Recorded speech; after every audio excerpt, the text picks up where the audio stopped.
So how do we deal with the fact that the expedition that we are on might fail because of some or the other things which can go wrong in terms of health, in terms of accidents that can happen to you or your teammates. ऐसी चीज़ें होती है पहाड़ों पे. And मैं हमेशा ये सबको कहता हूँ कि unless and until you have the mindset of abandoning your goal of reaching the mountain, even if you are 50 feet away from the summit और आपको लगे कि सेफ नहीं है, वहाँ से भी वापस आने में अगर आप हेजिटेट नहीं करते हो, अगर वैसा माइंडसेट है तो ही पहाड़ों में जाना सेफ है. एंड ऐसा माइंडसेट कैसे आता है?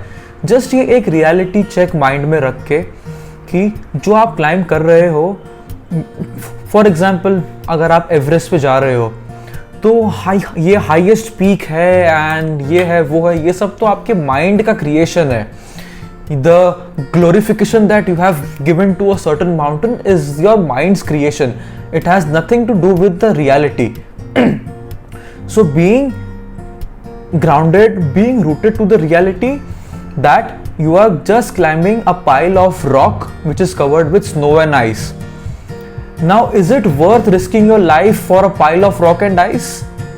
Is it worth risking your fingers, your toes, your friends for a pile of rock and ice? ये रॉक एंड आइस का पाइल कोई भी हो सकता है, एवरेस्ट हो सकता है, त्रिशूल हो सकता है, अन्नपूर्णा हो सकता है, कोई भी हो सकता है. जस्ट ये एक रियलिटी चेक हमेशा माइंड में रहता है मेरे कि पहाड़ तो हमेशा वहीं पे है. अगर मैं हमेशा के लिए नहीं रहने वाला हूँ और अगर मैंने कुछ फुलिश एक्शंस लिए, फुलिश डिसीजंस लिए यहाँ पे, जबकि मुझे पता है कि सेफ्टी को कॉम्प्रोमाइज नहीं करना चाहिए वो सक्सेस, और अगर मैं नहीं बचता तो क्या सक्सेस, तुम्हारा क्या पहाड़, तुम्हारा क्या गोल्स, तुम्हारे क्या dreams. And just to give you little instance, I mean एक ऐसा इंसिडेंट मेरे साथ भी हुआ था एवरेस्ट पे जब मैं था. So between advance base camp and camp 1 of Everest there is a huge tall ice wall called as North Col. During our rotations, मतलब जब भी हम एक्लेमेटाइज करने जाते हैं एवरेस्ट पे ऊपर नीचे करते हैं to get our body used to. So ये वॉल मैंने एक बार क्लाइंब किया था पहले. सो जब मैंने पहले क्लाइंब किया ये वॉल, मुझे I think around 3.5 to 4 hours लग गए थे क्लाइंब करने, which is a very decent time I guess.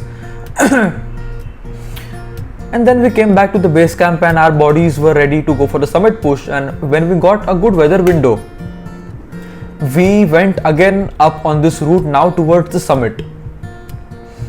Now on this wall, something very weird was happening to me in terms of my health, in terms of the energy levels that I was functioning on. मतलब इतनी band बच गई थी ना उस wall पे, पता नहीं क्या हो गया मुझे. I was so drained, मेरी सांसें ऐसी फूल रही थी and I was not able to walk for more than 2 or 3 steps maximum at a time. And अच्छी खासी हालत खराब हो रही थी compared to the previous time, whereas now I was supposed to be more acclimatized, I was supposed to be more faster, but on the contrary मेरी ऐसी band बज रही थी इस वॉल पे. एंड जो मुझे लास्ट टाइम 3.5 to 4 hours लगे थे ऊपर पहुंचने में, सेम डिस्टेंस कवर करते करते मुझे 7 से 8 घंटे लग गए. एंड अपॉन रीचिंग कैंप 1 मैं अपने पैरों पे खड़ा भी नहीं हो पा रहा था, उतना थक गया था मैं.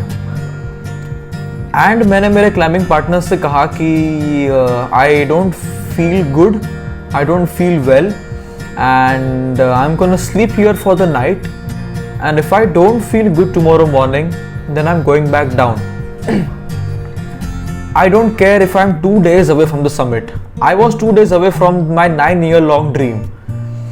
And ऐसे टाइम पे बहुत लोगों के माइंड में क्या आता है कि इतने सालों का सपना है, इतनी मेहनत की है, इतने पैसे रेस किए हैं, and in my case मैंने इतना लोन लिया था which would have been impossible to repay if I failed on Everest.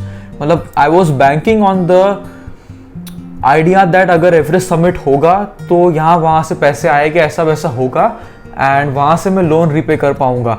But मेरे माइंड में उस वक्त एक सेकंड के लिए भी ये नहीं आया कि इतना सालों का सपना था एंड इतना लोन है और इतने लोग फॉलो कर रहे, कुछ नहीं. मेरे माइंड में एक ही था कि अगर इस हेल्थ में मैं और ऊपर गया, आई विल डाई, मर जाऊंगा मैं. एंड बहुत लोग ऊपर जाते हैं इस कंडीशन में भी। एंड ये माइंडसेट, ये क्लैरिटी इसीलिए थी मेरे माइंड में कि I just had, as I said, I was rooted to reality that Everest is also just a pile of rock and ice, and I will not risk even my finger for a pile of rock and ice. So ये mindset आता है with experience, with seeing mistakes that people make in the mountains. तो I guess वहीं से ये mindset आया मुझ में, and I always say safety over success, or rather safety is success.